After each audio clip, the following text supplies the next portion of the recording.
Muy buenos días tengan en este domingo 9 de febrero. Este es el tercer programa, Plaza Cívica, donde traemos las noticias nacionales más importantes con análisis y además de la noticia local más importante de la semana de Baja California. Y ya sin más preámbulo, comencemos con la primera noticia nacional, que nuevamente es Donald Trump. A ver, el presidente estadounidense amenazó con ponerle aranceles a México y a Canadá del 25%, lo cual traería serias repercusiones a la economía nacional. ¿Por qué? Porque el 83% de nuestras exportaciones van solo a Estados Unidos. Y el 30% de nuestra economía nacional depende de esas exportaciones. Finalmente, Trump no lo hizo, pero la espada de Damocles sigue sobre nosotros. Por cierto, que si llega a poner esos aranceles también puede perjudicar seriamente a Estados Unidos. Ellos estarían dando un balazo en el pie. Nada más que nosotros sería, digamos, un escopetazo en ambas piernas, porque nuestra economía depende muchísimo más de las exportaciones a Estados Unidos que la economía de Estados Unidos depende sus exportaciones a México. Dicho eso, logramos pasar la primera prueba de los aranceles. Vamos a volver a ver qué pasa en un mes. Pero recordemos algo. Son tres los temas prioritarios de Trump: seguridad, migración y aranceles. El tema aquí es que, odio decirlo, pero no está tan mal con estos problemas que tiene en mente Donald Trump. Veamos el tema primero de la seguridad. Les voy a dar unas cifras. En el sexenio de Calderón, que empezó el tema de los asesinatos, hubo 120,000 mexicanos muertos, 120,000 asesinatos. En el sexenio de Peña Nieto se fue a 156,000. Pero en el sexenio de López Obrador, que tanto criticó las estrategias contra la seguridad y la militarización de la seguridad pública, etcétera, etcétera, ¿saben cuál fue la cifra? Alrededor de 200,000 asesinatos.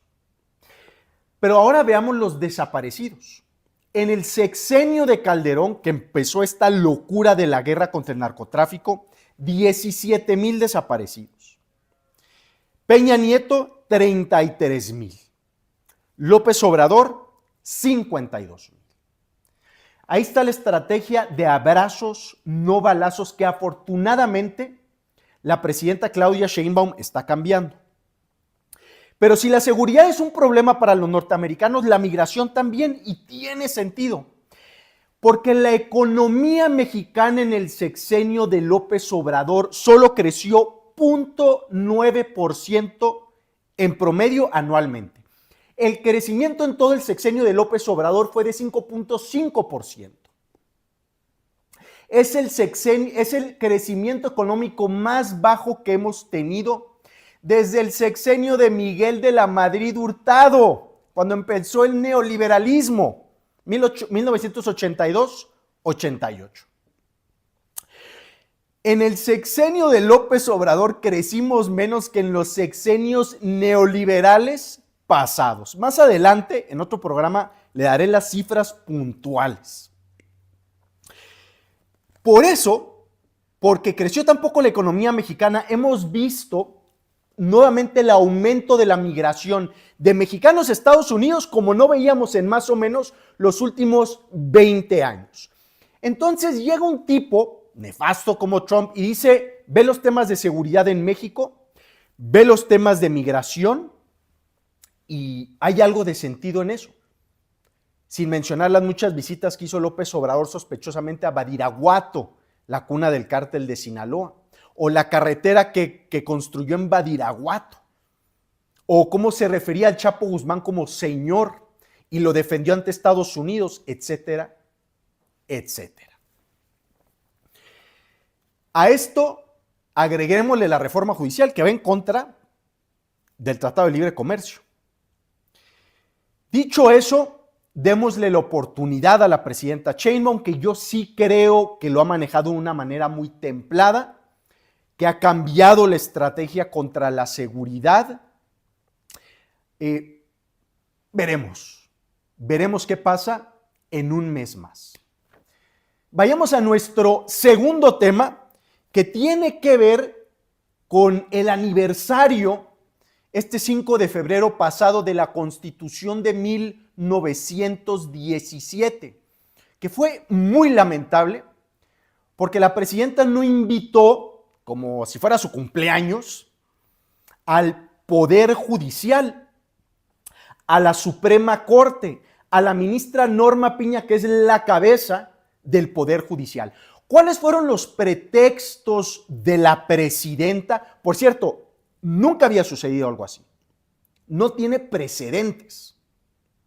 Pero ¿cuáles fueron los pretextos de la presidenta? Pues de manera muy general dijo que eran obvias las razones, pero ya no entró a mayor detalle. ¿Obvias? ¿A qué se refiere? Lo que sí es obvio para un republicano es que en un evento republicano deben de estar los tres poderes de la Unión. Y estuvieron solo dos.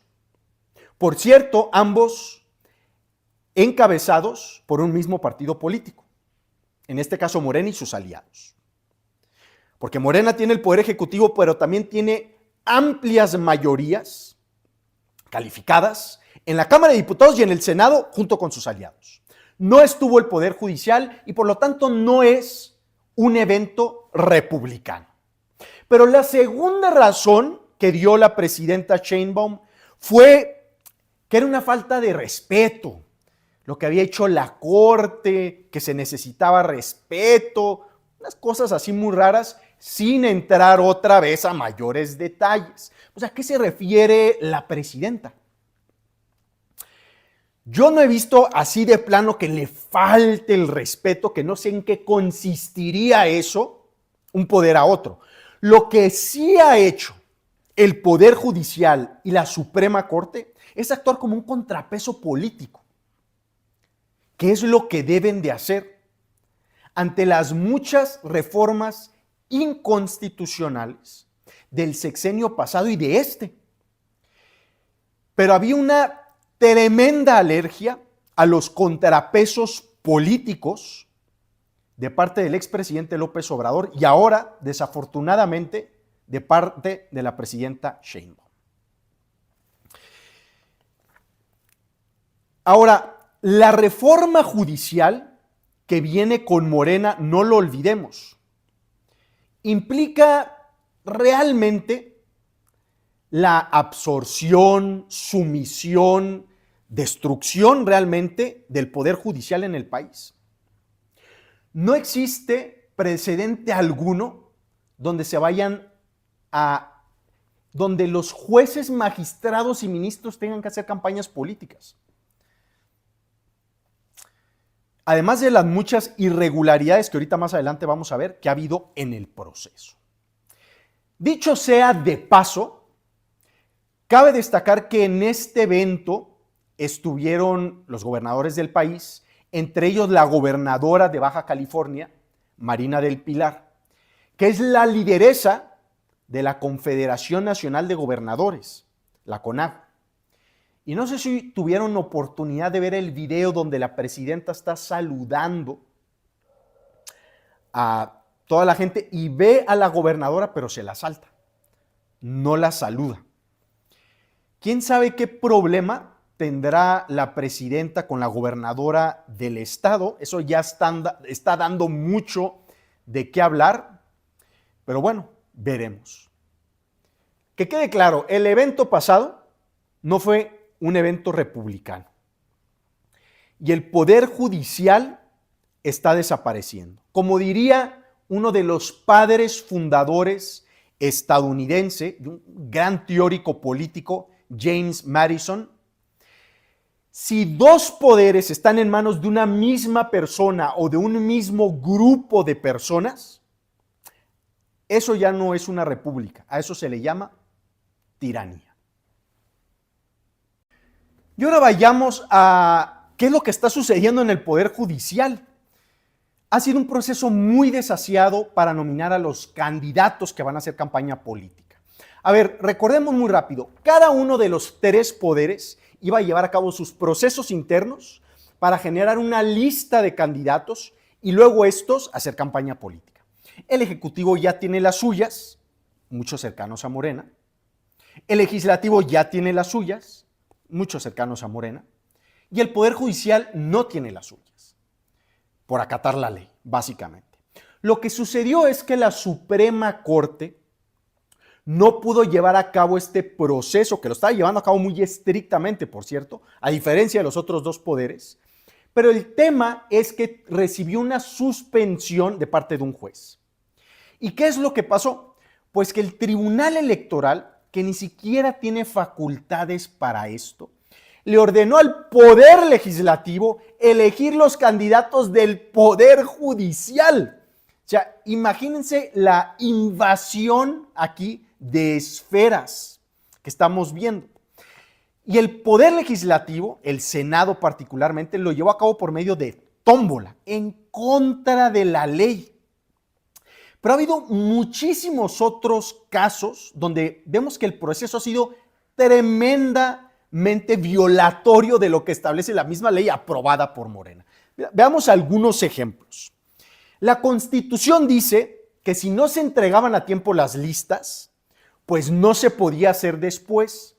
Ese fue el caso del Poder Judicial. Pero ya vimos, el Poder Legislativo está violando la Constitución y entregando las listas del Poder Judicial. Luego, por ejemplo, el Senado se retrasó 2 días en diciembre, en los términos establecidos en ley. Y aún así, entregó su lista de aspirantes. Y luego hubo muchos aspirantes a cargos de ministros de la Corte que les dijeron que no, muchas gracias, sin mayores explicaciones de por medio. Entre ellos Roberto Gil Suárez, un panista, porque si hay morenistas, pues ¿por qué no va a haber panistas o gente de Movimiento Ciudadano, etcétera? Pero bueno, luego las entrevistas fueron privadas, no públicas, como establece la ley. Y luego vean estos datos. No se llenaron los números de aspirantes establecidos en ley. A ver, tenía que haber 5,410 candidatos en total. ¿Saben cuántos tenemos? 3,000. O sea, es decir, que para algunos puestos que se requerían al menos 6 candidatos, va a haber 2. Lo que empieza mal, termina mal. Y esto empezó mal y así va a terminar nuestra democracia. Pasemos al cuarto tema que tiene que ver con Cuauhtémoc Blanco, obviamente.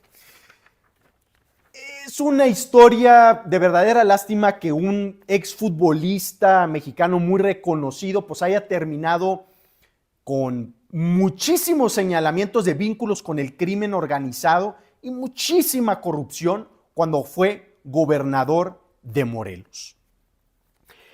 Básicamente con estos señalamientos, Cuauhtémoc Blanco, vean este dato, terminó en la segunda lista de diputados plurinominales. ¿Para qué? Pues para darle fuero, obviamente. Solo debajo de la muy respetada, ya fallecida, Ifigenia Martínez. Imagínense eso. Siempre, a pesar de los muchísimos señalamientos, tuvo el apoyo del expresidente López Obrador. Y lo está teniendo de la presidenta Claudia Sheinbaum. A ver, ahora el fiscal de Morelos trató de quitarle el fuero a Cuauhtémoc Blanco mediante juicio político, que era una prueba de fuego para Morena y la presidenta. Iban a apoyar a un tipo que está muy vinculado con crimen organizado, con muchos señalamientos de corrupción y además, la razón del desafuero, señalamientos de su media hermana de abuso sexual. Pues acabaron apoyando a Cuauhtémoc Blanco. La presidenta Claudia Sheinbaum pues ni mencionó a Cuauhtémoc Blanco, pero sí al fiscal, que a raíz de todo esto lo quitaron de su puesto y pusieron a una persona muy cercana a la gobernadora, que es de Morena. Yo la verdad no recuerdo tanto que el PRI, uno de los peores PRIs que hemos visto, el de Peña Nieto, tremendamente corrupto, que hubo muchísimos gobernadores priistas tremendamente corruptos, hayan defendido tanto a este tipo de personajes. Porque muchos de los gobernadores como Javier Duarte terminaron en la cárcel, al menos. Esperemos que alguno de los gobernadores morenistas terminen en la cárcel, porque hay muchísima tela de dónde cortar. Vayamos a nuestra quinta noticia nacional, que tiene que ver con la oposición, que hay poco que decir de la oposición, desafortunadamente, porque están tan mal, tan en la lona. Hay un monopolio político de parte de Morena en el país, que ha ganado a través de elecciones, que poco se puede decir de la oposición, excepto también que están pues muy mal. Acaban de nominar como coordinador de los senadores del PAN a Ricardo Anaya. Ahora, Ricardo Anaya pues es un gran tribuno, es una persona con ideas, bueno para debatir, bueno en la oposición, pero el problema aquí es que pues Ricardo Anaya forma parte de este grupito de amigos. A ver, hagamos un poco de memoria. Ricardo Anaya fue presidente del PAN, usó el PAN en contra de las reglas de su partido para ser candidato a la presidencia de la República. Le fue muy mal. Claro, hubo una campaña de Estado también, pero finalmente no ganó. Puso en el partido a su amigo Marco Cortés, que dejó básicamente en la ruina electoral al panismo. Y ahora que le dieron obviamente una diputación, ponen en la presidencia nacional a Jorge Romero de la Ciudad de México, que tiene muchos señalamientos de corrupción y que la verdad no cae bien. Son los tres amigos: Jorge Romero, Marco Cortés, Ricardo Anaya. Y por eso hay tanta inquietud al interior del PAN, porque son los mismos. Y por eso se está drenando de cuadros un partido histórico en el país, fundado en 1939. Entonces Ricardo Anaya sí, un gran tribuno, pero son los mismos, y si siguen haciendo lo mismo en el PAN, pues van a seguir sucediendo las mismas cosas, es decir, perdiendo electoralmente. Y vayamos a la última noticia, que tiene que ver con un tema local, como le comentábamos. Pues a la gobernadora Marina del Pilar le van a dar el premio Lidera 2025 el 10 de febrero en la Ciudad de México, en el Presidente Intercontinental, que es un muy buen hotel. Le van a dar el premio a la mejor gestión en gobierno estatal, pero la verdad la revista Lidera es como la revista Campestre a nivel nacional. Ya vimos lo que sucedió en la revista Campestre ahora con esa portada con el alcalde Ismael Burgueño, que cuestan un dineral esas portadas, y que de dónde salieron los recursos, nos preguntamos todos. En el premio Lidera también le van a dar premios a Marcelo Ebrard, a Ricardo Monreal, a Clara Brugada, que es la jefa de gobierno de la Ciudad de México, a una cantidad de políticos. ¿En qué se basan para dar este premio? Pues quién sabe. Ahora, ¿saben a quién le van a dar la figura política del año en Lidera? Pues a la presidenta Claudia Sheinbaum. Entonces no se la crea mucho con este premio. ¿Qué está haciendo la gobernadora en temas del Poder Judicial en el Estado? Que básicamente lo van a desaparecer. El Instituto de Transparencia lo van a desaparecer. Hay serios problemas de inseguridad, de cierre de empresas formales, etcétera, etcétera. Mejor que nos hablen de eso. Esos son los temas que afectan el día a día de las familias bajacalifornianas. Este fue el tercer programa de Plaza Cívica. Espero que les haya gustado esta nueva emisión. Nos vemos el domingo de la siguiente semana con nuevas noticias nacionales, la noticia local de la semana, y que tenga un muy buen inicio de fin de semana. Perdón, de semana que empieza en domingo. Que esté muy bien. Hasta luego.